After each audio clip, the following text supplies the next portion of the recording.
আমি একটা মাছের মাথা দিয়ে লাউ ঘন্ট করবো। লাউটাকে একটুখানি বসিয়ে দিয়েছিলাম কেটে কুটে। এখানে মাথাগুলো সব ভেজে নিচ্ছি। দেখা এটা কিছু মাথা ভাজা হয়ে গেছে, এটা বসিয়ে দিয়েছি। লাউটাকে একটুখানি বসিয়ে দিয়েছিলাম কেটে কুটে বসিয়ে দিয়েছি। ফোড়নটা হয়ে গেছে, এখানে আদা কাঁচা লঙ্কা দিয়ে দিচ্ছি। গন্ধটা খুব সুন্দর হবে। 5 ফোড়ন করা দিই। এবার একটুখানি ধনের গুঁড়ো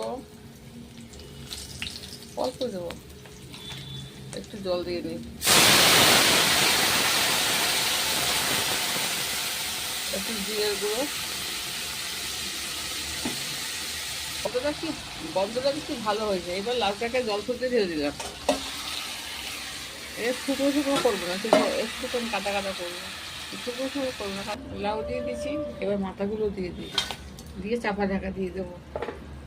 একটু হয়ে যাবে, গন্ধটা ভালো এসছে। একটু ধনে পাতা দিলাম, এবার চিনিটাও দিয়ে দিচ্ছি,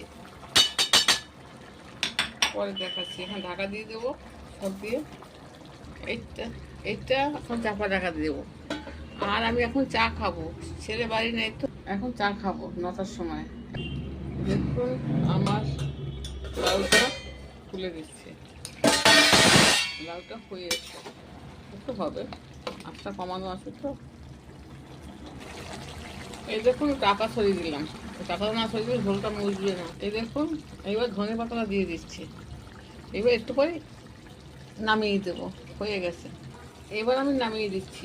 দেখুন লাউ অনেক রকম হয়, বড় বড় করে কেটে হয়, একটু শুকনো শুকনো হয়। দেখুন আমার লাউয়ের তরকারি হয়ে গেছে। কিরম লাগছে, ভালো লাগলে লাইক শেয়ার করে